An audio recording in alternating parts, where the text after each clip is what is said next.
जय श्री ओम नमः सिद्धेभ्य नमो अरहंताणं नमो सिद्धाणं नमो आयर्याणं नमो वज्रायाणं नमो लोये सर्वसाहुणं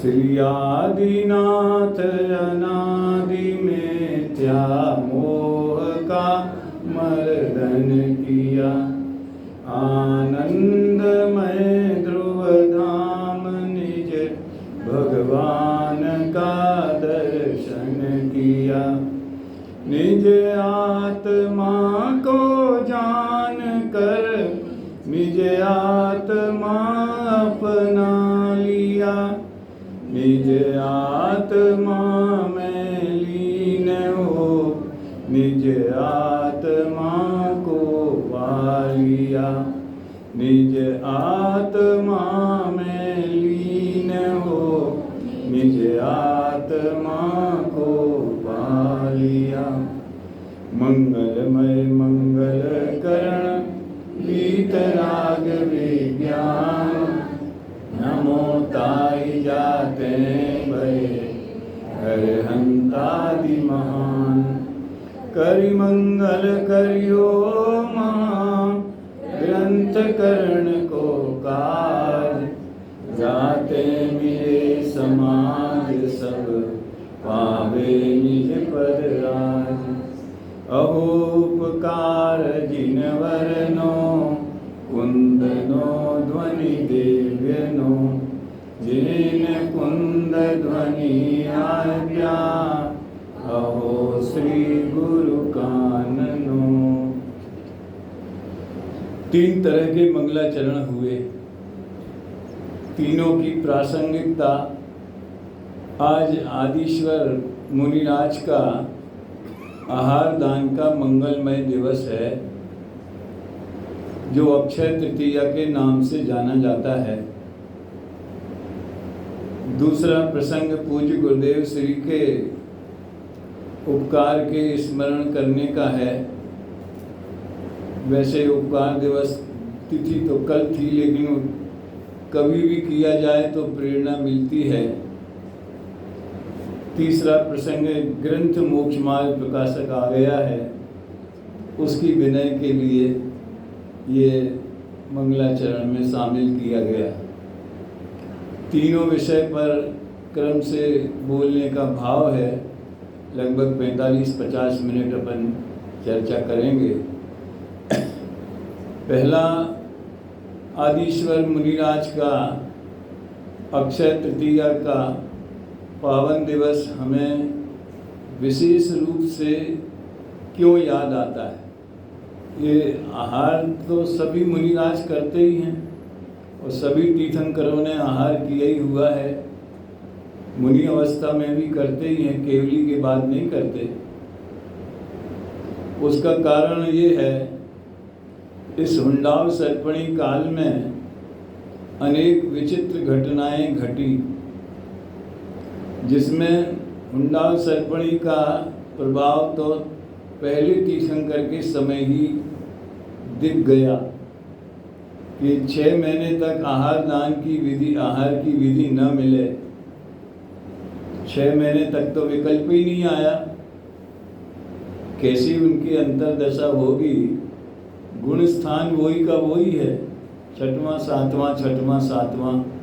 श्रेणी तो नहीं चढ़े ना, 1000 वर्ष बाद चढ़े श्रेणी लेकिन वही गुण स्थान में वो ऐसे बैठे रहे आतापन योग धारण करके, काया स्थिर करके, और बस चैतन्य का रस पीना, थोड़ा सा उपयोग बाहर जाए फिर अंदर चला जाए।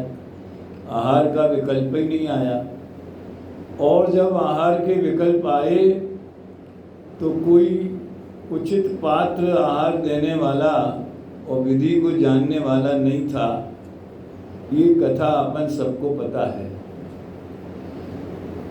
इसमें अपन आगम दृष्टि से विचार करें, क्योंकि प्रवचन सार शास्त्र में साधु आगम चक्षु वाले होते, आगम चक्षु साहू। और संसारी जीव इंद्रिय चक्षु वाले होते, देव लोग अवधि चक्षु वाले होते। तो आगम चक्षु से अपन देखें तो कर्म का उदय किसी को नहीं छोड़ता। अब नहीं छोड़ता माने उसने आदि मुनिराज को परेशान कर दिया, दुखी कर दिया, ये आशय नहीं है इसका कि कर्म किसी को नहीं छोड़ते। तो क्या कर लिया आदिनाथ भगवान का, क्या बिगाड़ लिया?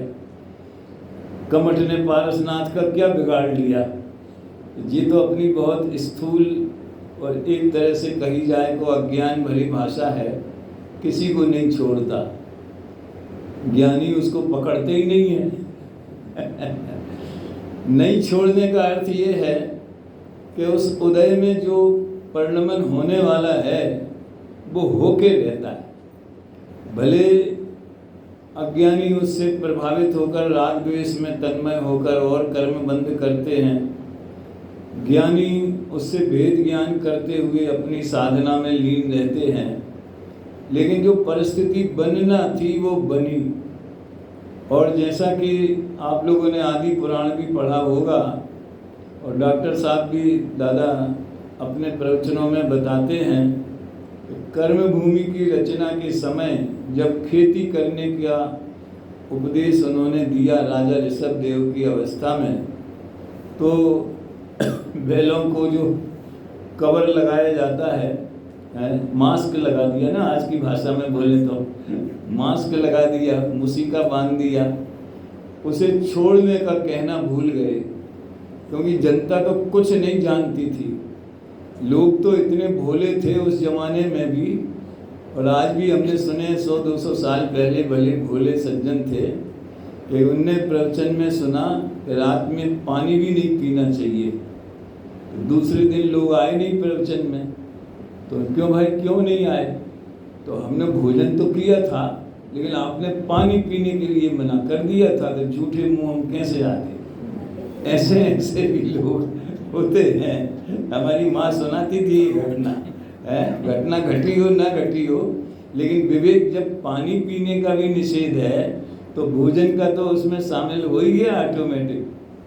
तो इस तरह एक असाता वेदिनी का उदय तो वेदनी का था, लेकिन उन्होंने वेदन नहीं किया और वे सहज भाव से, अब देखो ये भी धैर्य की पराकाष्ठा है। भले तीर्थंकर वज्रराजा वृषभ नाराज संगनन के धारी होते हैं, लेकिन भूख तो लगी थी ना, आखिर वज्र वृषभ नाराज संगनन वालों को भी क्षुधा की वेदना तो हुई थी ना। तो आकुलता भी हो सकती थी कि यार क्या चक्कर है, कहाँ गए भरत, कहाँ गए वे इंद्र जो नाच रहे थे, जो सुमेरु पर्वत पर ले गए और सब तमाशा किया, और आज संकट आया तो कोई पूछने वाला नहीं है। ऐसा भी हो सकता था, लेकिन उन मुनिराज को, महामुनिराज को, अपन तो यही उनकी इमेज अपने मति ज्ञान श्रुति ज्ञान में है। विधि मिली नहीं मिली वापस आ गए। फिर जो घटना आप सबको पता है उसे दोहराने की जरूरत नहीं है। वो घटना में श्रेयांश राजा को पिछला भव याद आया, 2 भव पहले का, जब वो वज्रंग जंग राजा और श्रीमती रानी ऋषभ देव वज्रजंग राजा थे और श्रेयांश राजा उनकी पत्नी थी, श्रीमती नाम था। और उन्होंने जब ये समझ लीजिए एक राज्य से दूसरे राज्य जा रहे थे, तो मुनिराज जो कि उनके स्वयं के पुत्र थे, उन्हें आहार दान दिया।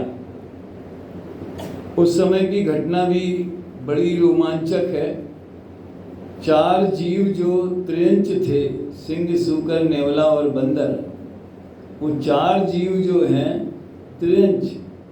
त्रियंचनी संगी पंचेंद्री होते जो होते हैं वो और पंचम गुण स्थान तक पहुँचते हैं। हरि भाई ने भगवान आदिनाथ नाम की एक पुस्तक लिखी है, गुजराती की थी, मैंने वो पढ़ी। बहुत उनकी लेखनी में हृदय स्पर्शी वाणी बहुत निकलती, हरि भाई की वाणी में बहुत हृदय। चाहे गुरुदेव के प्रवचन लिखें, हमारे खैरागढ़ से तो उन्हीं की कौन सी वो सीरीज है, जैन धर्म की कहानियाँ, वो निरंतर प्रकाशित होती रहती हैं। तो उसमें चित्र बना हुआ है, ऐसे हाथ जोड़े चारों बिल्कुल चमल्लू बिल्कुल शांत भाव से बैठे हुए हैं और आहार दान देख रहे हैं। अब दान देने वाले जहाँ पहुँचे, देख करके धन्य धन्य धन्य ऐसी अनुमोदना करने वाले भी वहीं पहुँचे। इससे ये पता चलता है कि क्रिया हो या न हो, परिणामों में यदि वैसा भाव उछलता हुए तो बंध तो परिणामों के अनुसार होता है। जिनने आहार दान दिया उनके भी परिणाम थे, जिन्होंने नहीं दिया लेकिन अनुमोदना की तो उनके भी परिणाम थे। तो सब वो भूमि में गए। वो प्रसंग याद आया राजा श्रेयांश राजा को, तो उन्होंने सर्वप्रथम आहार आदिश्वर मुनिराज को दिया। पद्मनंदी पंचविंशतिका में एक सबसे पहले समझ लो दानोपदेश नाम का अधिकार है।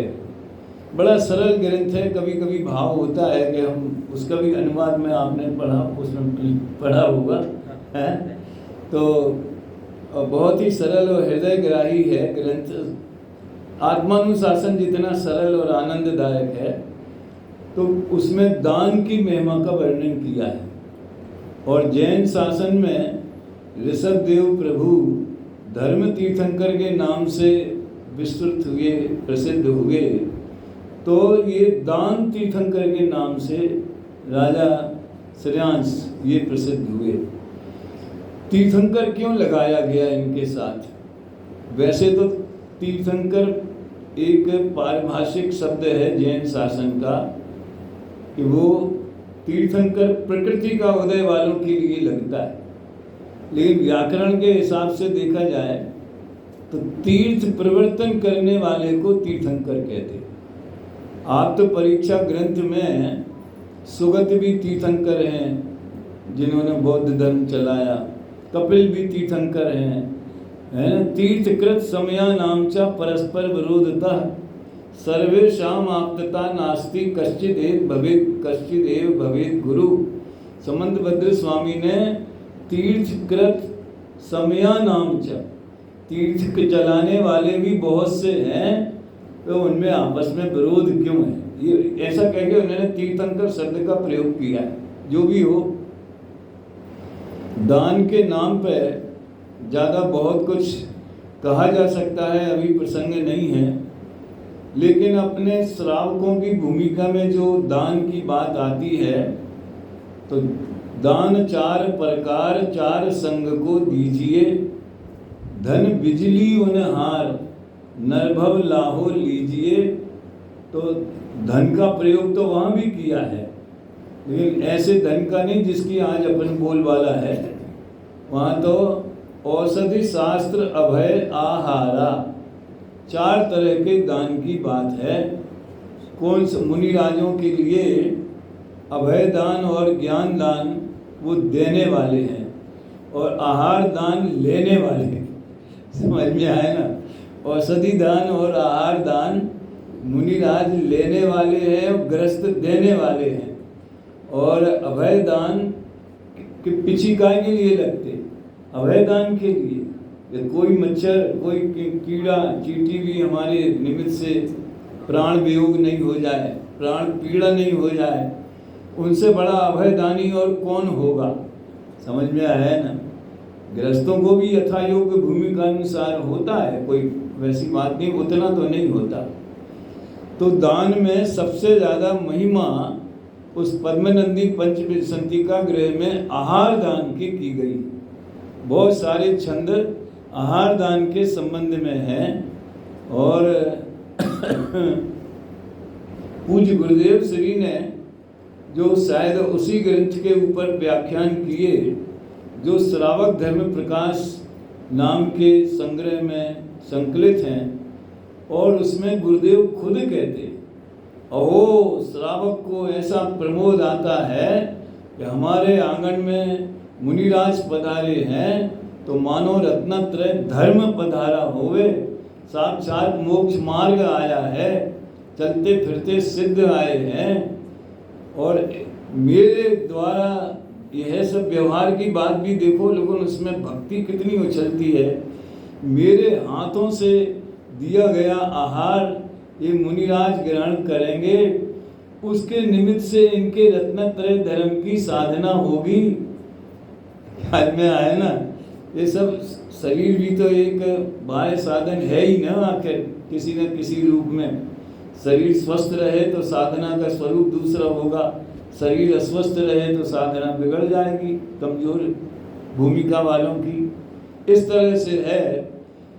यानी गुरुदेव श्री भी जब व्यवहार प्रकरण की बात आती है, पंच कल्याणकों में प्राय वे ऋषभ जिन स्तोत्र का अथवा दान उपदेश अधिकार का व्याख्यान करते थे, और श्रावक धर्म प्रकाश में बहुत उन्होंने दान की महिमा का स्वयं वर्णन किया है।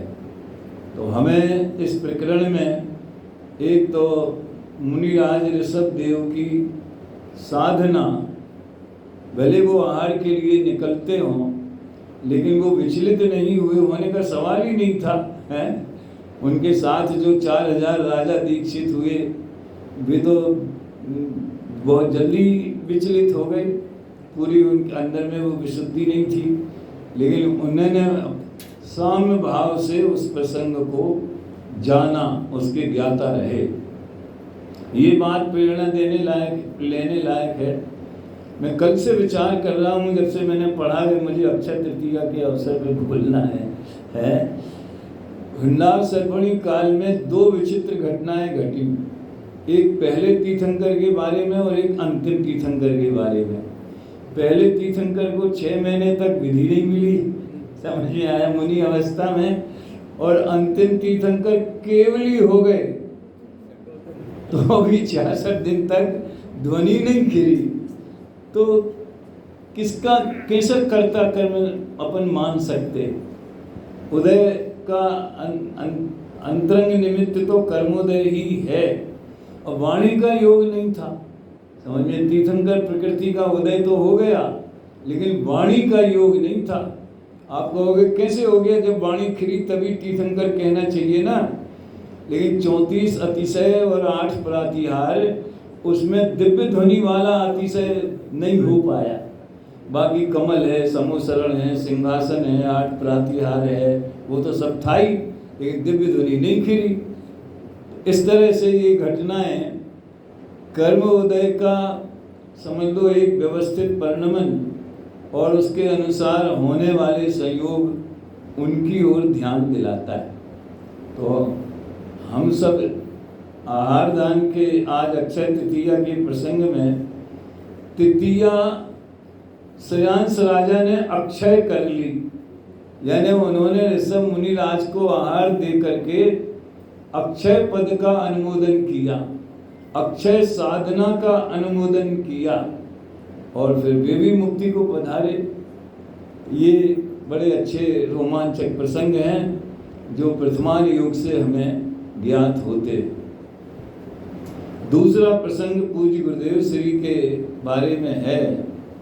काफ़ी दिनों से, 4-5 दिनों से वहाँ देवलाली में उनके द्वारा प्रतिपादित तत्व ज्ञान की चर्चा हो रही है। रोज ही होती है, जहाँ स्वाध्याय होता है, गुरुदेव की सीढ़ी चलती है, या वक्ता जो भी बैठते हैं तो गुरुदेव का सहारा लेकर के तत्व ज्ञान की बात होती। अभी जो अपन ने घटनाक्रम उनका देखा, बचपन से लेकर के और परिवर्तन तक और मानस्तंभ निर्माण तक, एक बात पता नहीं क्यों वो लोग छूट गई कि परमागम मंदिर का उल्लेख नहीं आ पाया। ध्यान देना आप, परमागम मंदिर जो महावीर निर्माण महोत्सव के अवसर पर बना था, और भी एक आध बातें ऐसी हैं कि जो होनी चाहिए लेकिन अब नहीं हो पाती हैं, जो भी हो।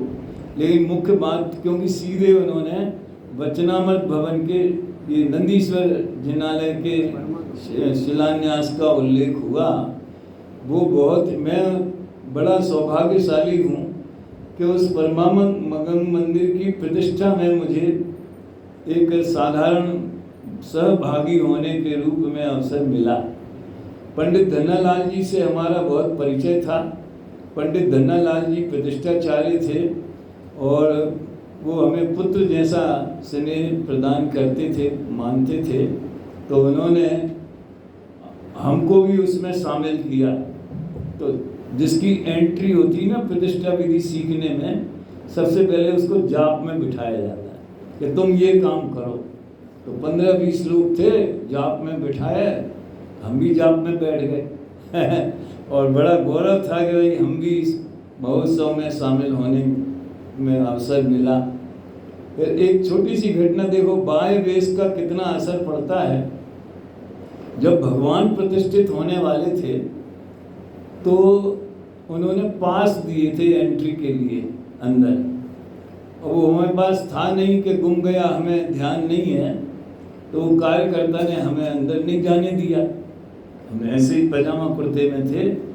तो हमारा वो जाप वाला काम हमें याद आया। हम जाप कक्ष में गए, धोती दुपट्टा पहना और चले गए धड़धड़ाते हुए, हाथ जोड़ते, आइए आइए आइए आइए। बोलो, बाह्य वेश का मोक्ष मार्ग में भले कोई स्थान ना हो, लेकिन संसार मार्ग में तो पूरा का पूरा उसका हस्तक्षेप होता है।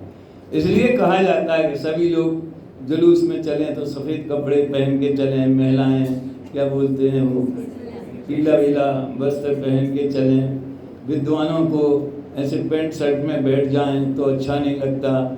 तो ये ड्रेस कोड जो है ना, तो आखिर पुलिस वाले की ड्रेस निश्चित है, डॉक्टर की ड्रेस निश्चित है, रेलवे की टीटी की ड्रेस निश्चित है। समझ में आया ना? जितने भी सेक्शन समाज में हैं सबकी, वकील की ड्रेस निश्चित है, जज की निश्चित है, तो पंडित की क्यों नहीं हुए? तो ये एक प्रसंग ऐसा याद आ गया। अब गुरुदेव के शैली के बारे में और तत्व ज्ञान के बारे में तो क्या कहा जाए, जितना कहा जाए उतना ही कम है। एक तो जो बचपन का उनका स्वरूप इसमें दिखाया गया, और एक और 5-7 दिन पहले एक क्लिप मेरे पास शांता बहन की आई थी, पूरी 45-47 मिनट की थी, जिसमें जो वो बोल रही है वो हिंदी में लिखा हुआ भी आता था। और गुरुदेव ने जो उनके जो भी डिस्कस होता था उस पर खूब विचार किया।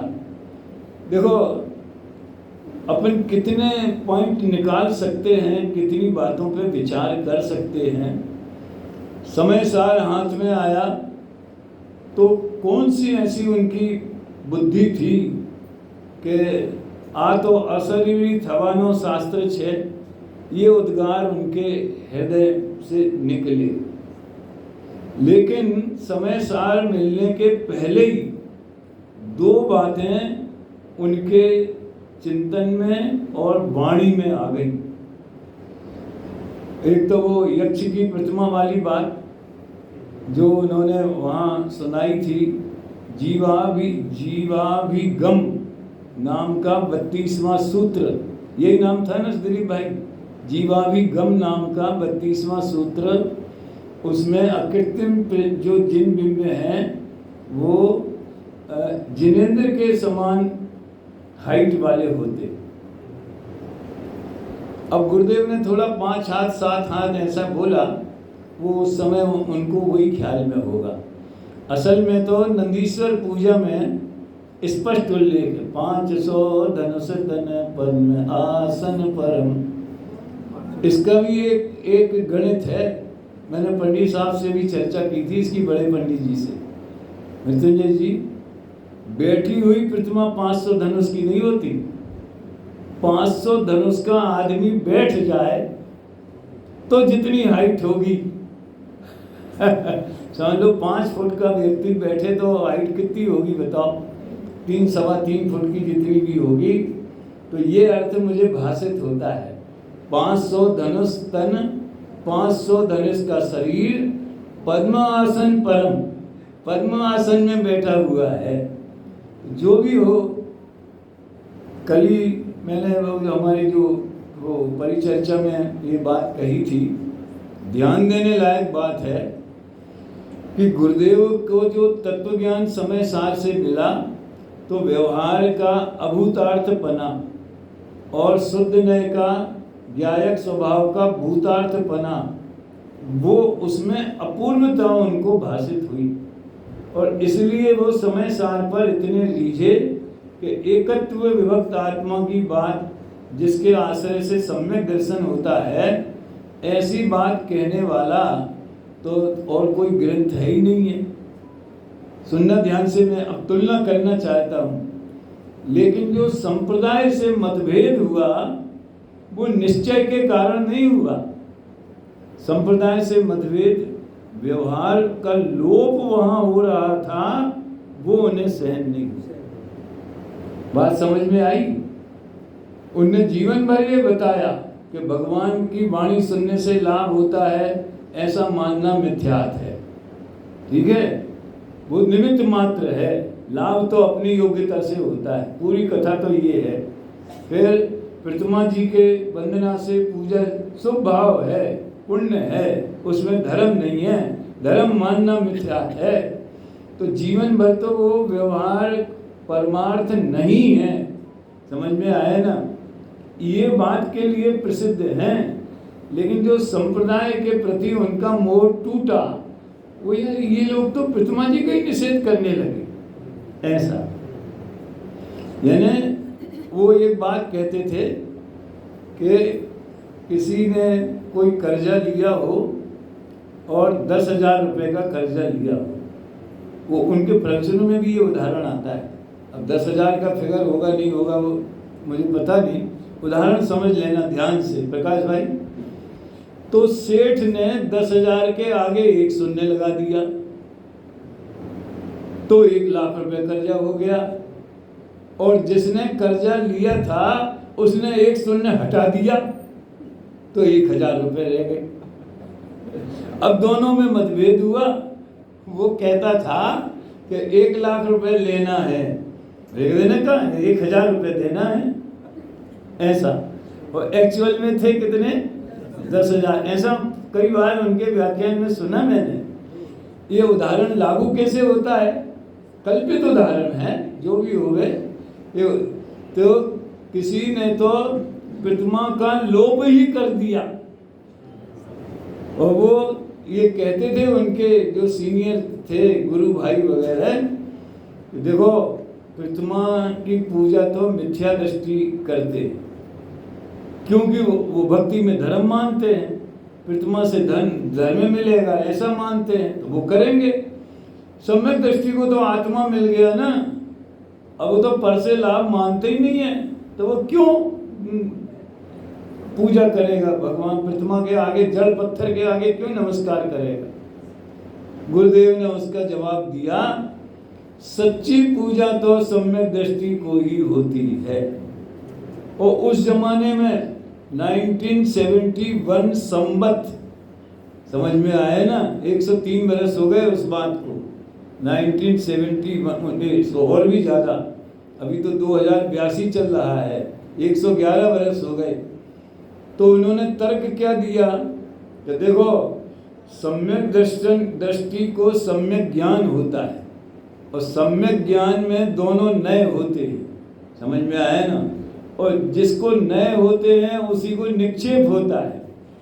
तो सम्यक दृष्टि को ही सच्चा स्थापना निक्षेप होता है।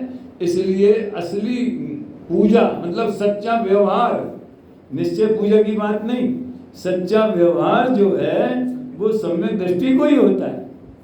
ऐसा न्याय उन्होंने जो है वहाँ प्रस्तुत किया। तो मैं तुलना करता हूँ दो बातों की, कि जो संप्रदाय से मोह टूटा वो इस बात के लिए टूटा कि यहाँ पे अंदर में पर्सनल चर्चा करो, तो उनके गुरु जो हीरा जी महाराज थे, उनने कहा हाँ यार बात तो सच्ची है, प्रतिमा तो तीर्थंकर की होती है। और जो मूलचंद जी थे वो सीनियर ना, हाँ, तो गुरुदेव का वो जो कल सुना था ना अपन ने कल परसों, अरे ऐसा बोले गुरुदेव, अरे इतना छल, इतनी मायाचारी कि मानना ये कि प्रतिमा तीर्थंकर की है और बाहर में ये कहना कि मूर्ति की पूजा करना मिथ्यात है, तो वो तो यक्ष की प्रतिमा की बात है। अकृत्रिम चैत्यालयों में यक्ष की प्रतिमा का क्या काम? तो व्यवहार का लोप हो रहा था, उससे उन्होंने कहा ये छल नहीं चलेगा। दूसरा व्यवहार के लोप की बात जो उधर थी, खोटा व्यवहार, जब उन्होंने दिगंबर शास्त्र पढ़े वो बहुत बता दे, कल परसों के परमात्म प्रकाश के व्याख्यान में भी आया कि संवत 1978 में समय सार मिला, फिर संवत 1982 में मोक्ष मार्ग प्रकाशक मिला, तो और भी दिगंबर शास्त्र पढ़े तो उनको ये सिद्धांत हो गया कि सच्चा अगर वास्तव में वीतराग मार्ग की प्ररूपणा कही है तो वो दिगंबर संतों के द्वारा लिखे गए जो ग्रंथ हैं उनमें है। तो उनको तो ऑफर दिए गया कि आप भले समय सार पढ़ो और हम समय सार सुनेंगे, लेकिन मुंह पट्टी मत छोड़ो।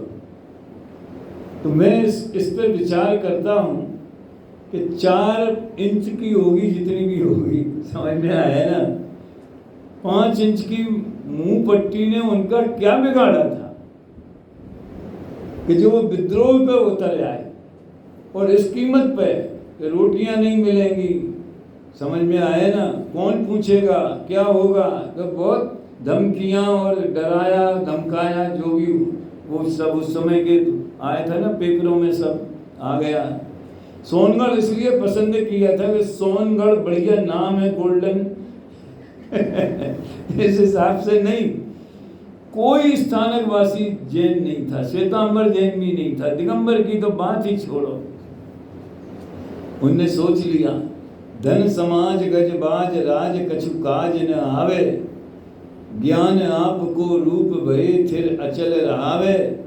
समाज चाहिए ही नहीं थी उनको। अभी तो युग पुरुष थे, एक बहुत प्रबल प्रभावना योग था कि वो चलते गए अकेले, एकला चलो रे, और कारवां जो है जुड़ता चला गया।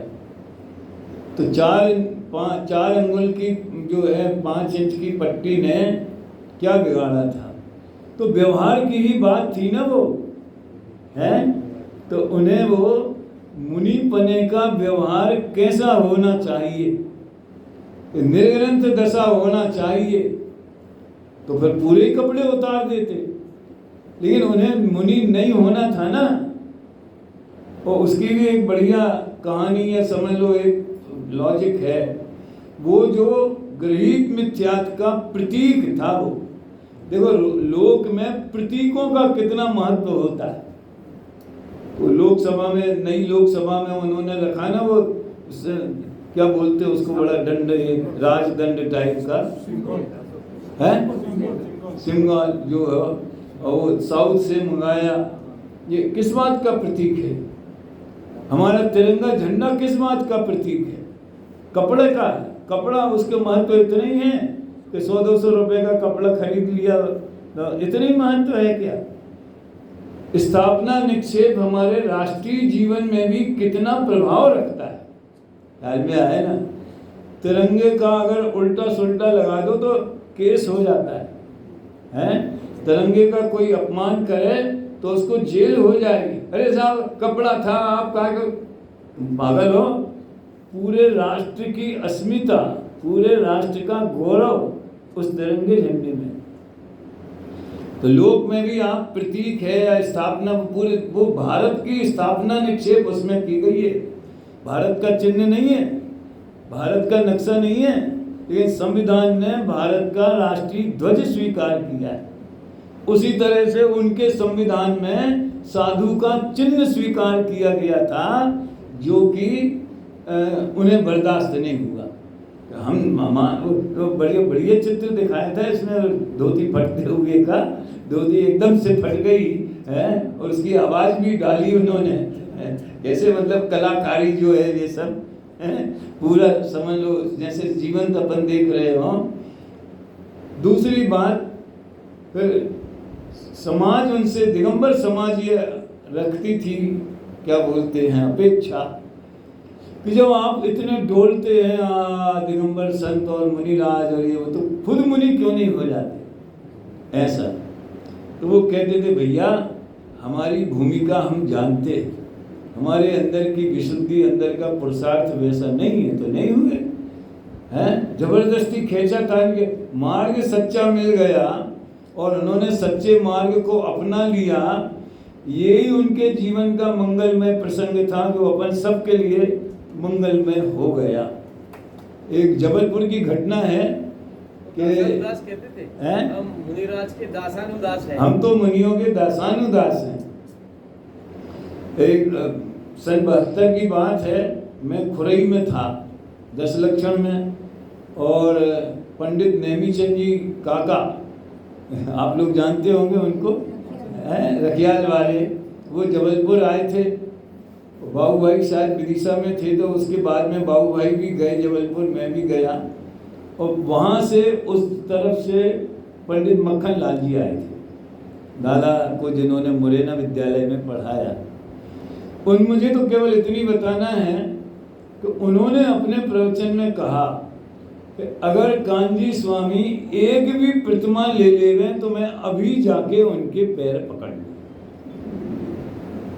मुझे इतना आश्चर्य हुआ कि अगर आपको आरोप लगाना है तो यही लगाओ ना कि मुनियों के गीत गाते हैं, खुद नहीं होते हैं, क्यों नहीं होते हैं, सुखिया जीवन जी। हमसे पूछो कैसा आरोप लगाएं, आरोप भी बता देंगे। लेकिन फिर जो क्रमबद्ध पर्याय बोलते हैं, जो वो एक द्रव्य दूसरे द्रव्य का करता नहीं है, ये बात बताते हैं, जो सम्यक दर्शन स्वरूप की अनुभूति में होता है, सम्यक दर्शन और उसका विषय और उसकी प्रक्रिया ये बताते हैं, वो सब सच्ची हो जाएंगी अगर वो प्रतिमा ले ले। वो इसलिए झूठी है कि तुम प्रतिमा नहीं लेते। ऐसा लगा कि भाई ये तो कैसा मतलब प्रकरण है, ये सब ये हुआ, सब बहुत चलता था अखबारों में ये सब बात उस समय। तो इस तरह दूसरा अभी जो चित्र देखा अपन ने, उसमें मेरे ये विचार श्रेणी चली, किसने प्लानिंग की थी, किसने योजना बनाई थी। बहुत से काम तो योजनाबद्ध होते हैं। ये अपना जो नया मंदिर बना ना, उसके पहले वो वाला था, तो उसका जीर्णोद्धार कराया। धन्य कुमार जी ने मेरे से पूछा कि हम पत्रिका में क्या लिखें, कि कौन सा समारोह है ये है। तो हमने लिखा जीर्णोद्धार शुभारंभ समारोह। तो मुहूर्त किया ना उसका।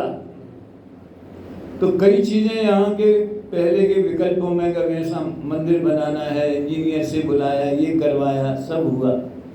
गुरुदेव ने कभी नहीं सोचा होगा कि हम यहाँ इसमें स्टार ऑफ इंडिया में आए हैं तो कल को ये सोनगढ़ इतना विशाल हो जाएगा। उनके समय में तो जितना हुआ अब तो उससे भी ज़्यादा 10 गुना हो गया।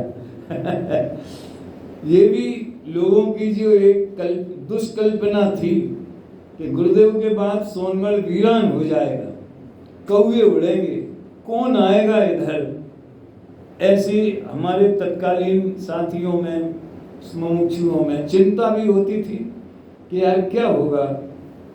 लेकिन आप देखो बिना प्लानिंग के ही लोगों के ऐसे भाव हो गए और अपना नया एक वो बन गया एक ट्रेडिशन। क्या है वो, बाहुबली भगवान का जम्मू, आप गए क्या? हाँ, जम्बूद्वीप की रचना बाहुबली भगवान का। और कहने का आशय ये है कि मैं एक तुलना करता हूँ कि सोनगढ़ वन है और देवलाली उपवन है। वन जो है वो ऑटोमेटिक डेवलप होता है, कोई उसमें जाके झाड़ लगाता नहीं है, वो अपने आप गिरते रहते, फलते रहते, सब ऑटोमेटिक होता रहता है। और अपने जैसे जगसपंता है, देवलाली है, और भी जो टोडर में स्मारक है, वो उपवन है, माने प्लानिंग करके यहाँ ये झाड़ लगाना, यहाँ ये रास्ता बनाना, यहाँ पानी देना, ये करना, वो प्लानिंग करके बना है। वास्तव में देखा जाए तो जो होना होता है वो होता है, चाहे पहले हमारे किसी के विकल्प होवे तो वो निमित्त हो जाते हैं, नहीं होवे तो नहीं होते। अब स्वाध्याय हाल बन गया, उसमें प्रवचन होने लगे, वो छोटा पड़ने लगा, तो ये अपने परमागम मंदिर बना, ख्याल में आए ना। और भी समझ लो जो भी वहाँ विकास हुआ, मानस स्तंभ बना, ये सब हुआ। पूज्य शांताबेन की चर्चा में ये सब आता है। जब स्वाध्याय हाल बन गया, दर्शन तो है ही नहीं, प्रवचन तो हो रहे, भगवान के दर्शन करने बड़ा मुश्किल है, हृदय तरसता था। और वो भी घटनाएं बताते हैं कि जब वो प्रतिमा जी आई तो गुरुदेव को ऐसे समझ लो क्या स्वप्न आया कि क्या दिखा, 3 प्रतिमाएं आने वाली हैं। तो ये सब घटनाएं सहज होती हैं, और क्योंकि ये इतना बड़ा मंगलमय कार्य हो गया है, इसलिए अपन सबको वो घटनाएं इतिहास के स्वर्णिम पृष्ठ जैसी लगती, क्योंकि अपन को सब अपने लिए लाभ का निमित्त बना। नहीं तो जो जब हुआ तो हुआ, उसमें तो मंदिर बनना था तो मंदिर बना। उस जमाने में इतनी बस हमको भगवान के दर्शन मिल गए, इतना ही लोगों को रोमांच था। आज अपन को देख के रोमांच आता है कि सोनगढ़ एक महातीर्थ बन गया। ऐसी समझ लो जितनी भी गाथा गुरुदेव की और सोनगढ़ की और गुरुदेव के द्वारा दिए गए तत्व ज्ञान की शैली के बारे में तो मैं प्राय बात करता हूँ। कल एक बच्चे ने कहा भी था, no reply is best reply. दूसरी विशेषता गुरुदेव की ये है कि ग्रंथ में जो प्रकरण है वो उसी मुख्य रखेंगे। निमित्त प्रधान कथन है, व्यवहार प्रधान कथन है, अगर वैसा है तो बंद अधिकार में तो निमित्त प्रधान कथन ही है ना। मैं तो कहता हूँ कि एक ऐसी सॉर्टिंग करना चाहिए, ख्याल में आए ना, क्या कि कितने गाथाएं ऐसी हैं जो निमित्त की मुख्यता से हैं। 415 में से 300 मिलेंगी आप। वो छामी समय पाहुड़, यही निमित्त की मुख्यता से, कि नहीं। मैं समय सार ग्रंथ को कहूँगा तो कलश में मम परम विशुद्धि शुद्ध चिन्मात्र मूर्ते भवतु समय सार व्याख्या यही मानुभूति, निमित्त की मुख्यता से। एकत्व विभक्त आत्मा को दिखाऊंगा, निमित्त की मुख्यता से। अब छाड़ो निमित्त वाली और उपादान वाली समझ में आया ना। ये भी बड़ा मैं ढूंढ रहा हूँ, कोई एक समझ लो, अच्छा समझ लो इस विषय को समझने वाला विद्वान मिले तो मैं भले पार्ट टाइम मुझे घंटा भर रोज देवे, बस कहीं भी बैठा रहे, तो इस हिसाब से वो छांट के मुझे बताए। तो ये स्टडी करने के लिए बहुत अच्छा प्रकरण होगा। जितना कहो उतना कम है।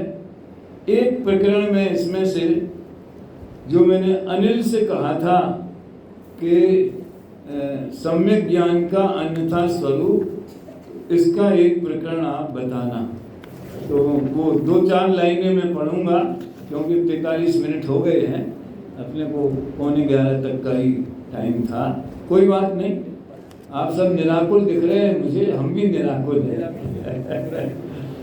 बड़ा बहुत कम उसकी चर्चा होती है। उस पर भी एक बढ़िया छोटी सी पुस्तक लिखी जा सकती है, क्रिया परिणाम अभिप्राय जैसी। 235 पेज है।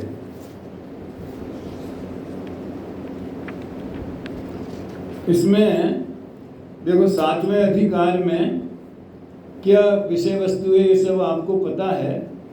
जिनागम का अभ्यास करने के बावजूद भी जीव को सम्यक दर्शन ज्ञान क्यों यथार्थ तत्व निर्णय नहीं होता। सम्यक दर्शन की तो बात बहुत दूर है। उसका कारण क्या है? तो इसमें पहले तो उन्होंने 7 तत्वों के बारे में, जीव की जो भूल चलती है, देवगुरु धर्म के बारे में जो भूल चलती है, वो सब व्यवहाराभासी प्रकरण में बताई। और निश्चयाभासी का जो मिथ्या एकांत पक्ष है या व्यवहार का सर्वथा निषेध करने वाला, वो निश्चयाभासी प्रकरण में बताया। दोनों नयों को एक समान मानने वाला वो उन्होंने उभयाभासी प्रकरण में बताया। तो सम्यक दर्शन वाले प्रकरण में के बाद में सम्यक ज्ञान के बारे में ये जीव क्या भूल करता है, ये सब व्यवहाराभासी में है। फिर सम्यक चारित्र के बारे में क्या भूल करता है, देखो एक तो इसमें ये है, उपदेश में मुझे कार्यकारी क्या है सो अभिप्राय नहीं है, स्वयं शास्त्राभ्यास करके औरों को संबोधन देने का अभिप्राय रखता है। ये बीमारी हमने भोगी है, अब तो थोड़ी कम हो गई है। गुरुदेव के प्रवचन सुनते थे और नोट करते थे, तुरंत विकल्प आता था अपने गांव में जाकर के ये बात बताएंगे, औरों को सुनाने का अभिप्राय रखता है। बहुत से जीव उपदेश माने वहां संतुष्ट होता है। उस सोचो अपने अंदर ये कीटाणु है कि नहीं है? ज्ञानाभ्यास तो अपने लिए किया जाता है, ये पंडित जी का कमेंट्स है। अवसर पाकर पर का भी भला होता हो तो पर का भी भला करे, ये निमित्त की भाषा आ गई। कौन कहता है कि निमित्त को उल्लेख नहीं करते, कि निमित्त को मानते नहीं, करे ऐसा लिख रहे, तो वो बात तो झूठी हो गई ना, जब निमित्त का उड़ाते हैं। समझ में आया? कोई उपदेश ना सुने तो मत सुनो, स्वयं क्यों विषाद करे, शास्त्रार्थ का भाव जानकर अपना भला करना। कितना मीठा, कितना मधुर, कितना प्रेरक है, भाषा ही कितनी सुंदर। मतलब उसमें जैसे कि इक्षुरस टपकता हुए आज अक्षर के है। तथा शास्त्राभ्यास में कितने ही तो व्याकरण, न्याय, काव्य आदि शास्त्रों का बहुत अभ्यास करते, परंतु वे तो लोक में पांडित्य प्रकट करने के कारण आत्महित में सीधे निमित्त नहीं है। न्याय के द्वारा तत्व निर्णय करे तो न्याय काम में आ जाएगा, अन्यथा अनुपत्ति सिद्धांत से, अनुमान प्रयोग से। समझ में आया ना? व्याकरण बिल्कुल भी नहीं जाने, स्वयं टोडर ने लिखा है थोड़ा बहुत न्याय व्याकरण का अभ्यास करना चाहिए। थोड़ा बहुत करना चाहिए, मतलब 2 साल उपाध्याय पढ़ लो, हमारे जयपुर में होता है ना, फिर लघु सिद्धांत कौमुदी, ध्यान में आया ना। लेकिन फिर उसी लाइन पर चला जावे, अध्यात्म छोड़ देवे और सारा जीवन उसी में ही चला जावे, तो जीवन गया। और गौरव रहेगा कि हमने जैन दर्शन का व्याकरण पर PhD करी, ये किया वो किया, करके भी ये रहे अगर प्रयोजनभूत चीज, उसमें आत्महित का निरूपण तो है नहीं। देखो इनका तो प्रयोजन इतना ही है कि अपनी बुद्धि बहुत हो। कितना बैलेंस है पंडित जी के चिंतन में। थोड़ा बहुत इनका अभ्यास करके पश्चात आत्महित के साधक शास्त्रों का अभ्यास करना। वाह, थोड़ा बहुत, बस वही 2 साल उपाध्याय में आप व्याकरण की मुख्यता रहती है, फिर शास्त्री में न्याय और अध्यात्म। अध्यात्म तो अपने यहाँ शुरू से ही है। विद्या विज्ञान पाठमाला क्या है? सब अध्यात्म को ही पोषण करने वाले। अरे बाल बोध पाठमाला जिसमें जीव अजीव का भेद ज्ञान बताया है। हाथी का शरीर अजीव है, हाथी का आत्मा जीव है, तो अपने में लगाओ ना कि हमारा शरीर ये अजीव है और हम चैतन्य इसके भीतर भिन्न हैं। यदि बुद्धि थोड़ी हो तो आत्महित के साधक सुगम शास्त्रों का ही अभ्यास करे। ऐसा नहीं करना कि व्याकरण आदि का ही अभ्यास करते करते आयु पूर्ण हो जाए और तत्व ज्ञान की प्राप्ति न बने। फिर व्याकरण इत्यादि का क्या उपयोग है ये सब बताया।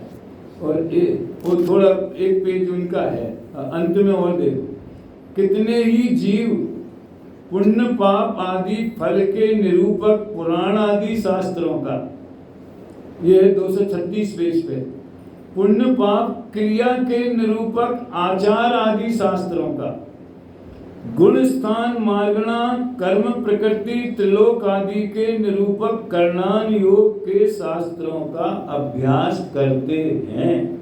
कितने ही जीव, अभी तो बहुत हैं, परंतु यदि आप इनका प्रयोजन नहीं विचारते, यदि कंडीशन है, निषेध नहीं है, कंडीशन है, यदि आप इनका प्रयोजन नहीं विचारते तो तोते जैसा ही पढ़ना हुआ।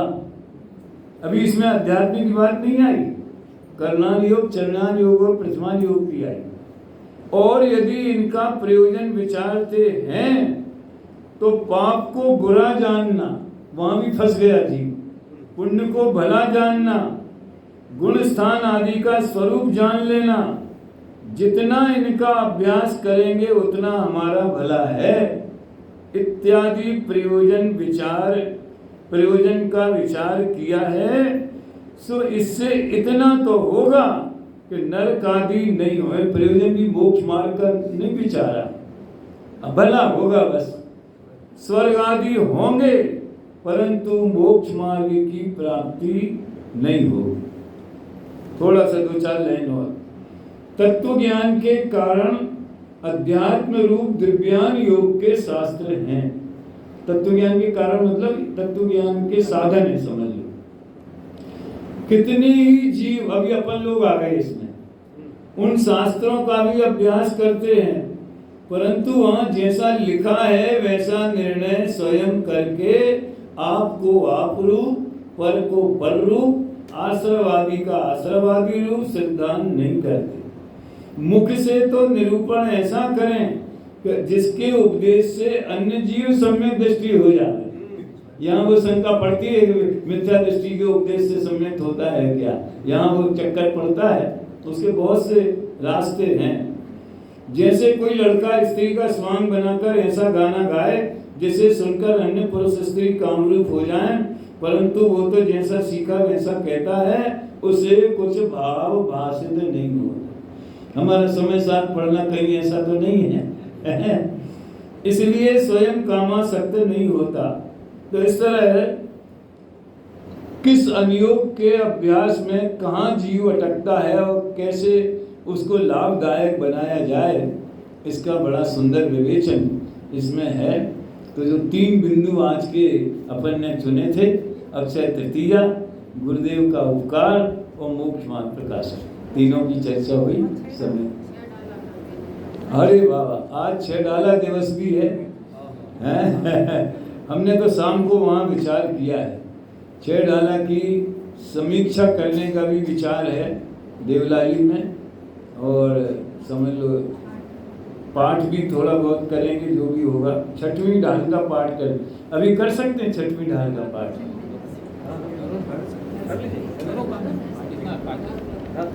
ग्रंथ लाना पड़ेगा, यहाँ PDF दिखाने पड़ेगा।